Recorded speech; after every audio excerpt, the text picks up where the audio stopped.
I think absolutely. I want to come to John. John, you know, maybe this is a post-colonial world that, and it's been too many years since the World War II, which the West is not beginning to get accustomed to, and especially given the economic advances of nations, the economic and military advances of nations over the last couple of decades, particularly. I think that what's happening here is that the aspiration of several large and significant countries to be powers in their own right and not part of any bloc is something which the West is not being able to tolerate. Why can it not tolerate that? Why so much intolerance at the thought that perhaps, and you know, we are very inimical to China, and I think China's expansionism is a great danger to many countries, including India. But India, China, Russia, these are large countries. Yes. They have a long history, and I think the West must reconcile to the way several countries have grown in the last few decades. Well, indeed, yes. It's the extent to which they are resisting this reality that we are having the crises and chaos all around the world that we are currently living through. And this is indeed a major inflection point in human affairs. We are living in a multipolar world, as Dr. Dugna rightly says, in all but name. And this is the interregnum between the dying of the old world and the coming into being of the new world. Countries such as Russia, they assert the right to have their own foreign policy and their own legitimate security interests taken note of. And that is precisely the problem, because for Western ideologues, the West is a latter-day Roman Empire, and Russia is a latter-day Carthage. And as Cato the Elder, the famed Roman statesman, is said to have said after every speech in the wake of the Second Punic War, Carthago delenda est, Carthage must be destroyed. And if you substitute Russia for Carthage, you get the ideology that's driving this war. From the Kremlin's point of view, this is a defensive war against NATO's eastward expansion. If you look at the NATO map in Eastern Europe, it's a dagger pointed at the heart of Moscow. This war could have been averted, and the escalation, the rhetoric, and the way that this war fever has gripped the West is quite unprecedented. I've never seen anything like it. Any lingering semblance of impartiality and propriety on the part of Western mainstream media outlets has given way to open cheerleading for Ukraine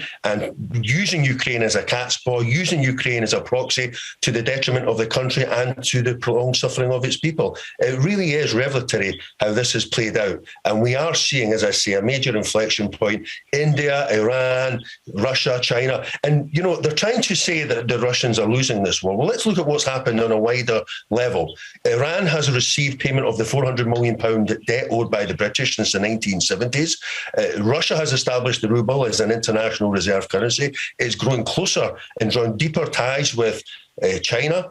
And there is a sense that the global South understands that the West no longer has the answers to the challenges of the 21st century. And this is accelerating the schism that was already underway between East and West. And I think when this is all over, it's a tragedy for the country, a tragedy for all those people losing their lives. But when this is all over, the world will be in a much better place. That is providing that there is de-escalation and reasoning starts to take place of the war fever that currently has the West in its grip.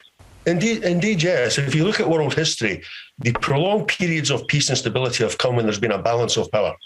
The Treaty of Westphalia in 1648, which brought an end to the 30 Years' War, brought in a prolonged period of peace amongst the major nations. There were still small regional conflicts. The Congress of Vienna, after the Napoleonic Wars in 1815, a prolonged period of peace between the major powers up until the First World War. The Versailles Treaty was obviously a Roman peace. That was not a peace treaty that was ever going to do anything other than plant the seeds for the Second World War. The UN Charter, the Cold War. We need a balance of power in our world, and we have to take morality out of politics. We have to understand that the problem that we've had in our world is not, as Western ideologues like to lecture us, the lack of democracy in some states. It's been a lack of democracy between states.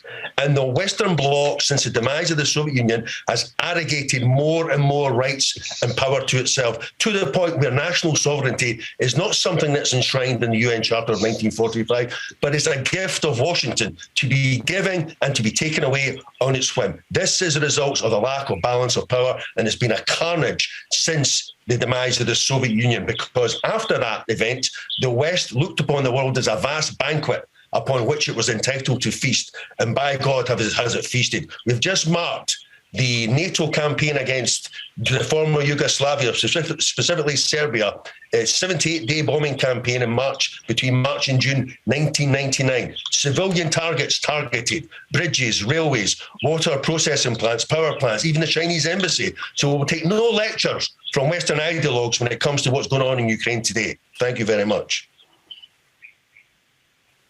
Oh, that's very, very lucidly said. You know, Dove and Maxim in Georgia, and maybe Marek wants to come in on this.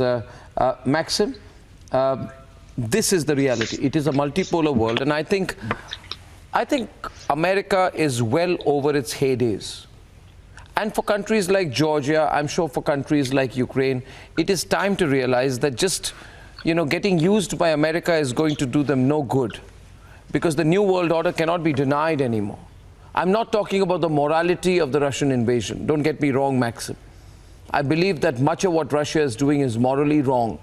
The kind of attacks that there have been on civilians, the casualties, is morally wrong. But if you look at a larger perspective, then a pure survey of the world speaks for itself. You know, for example, Assad is visiting the UAE while bin Zayed says that we will bolster Russia. 40 countries did not toe the American line at the UNGA.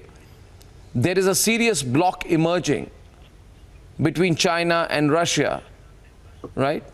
And Venezuela, Nicaragua, Cuba, all deepening ties with Russia.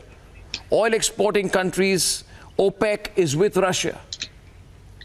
So America has completely failed to isolate Russia.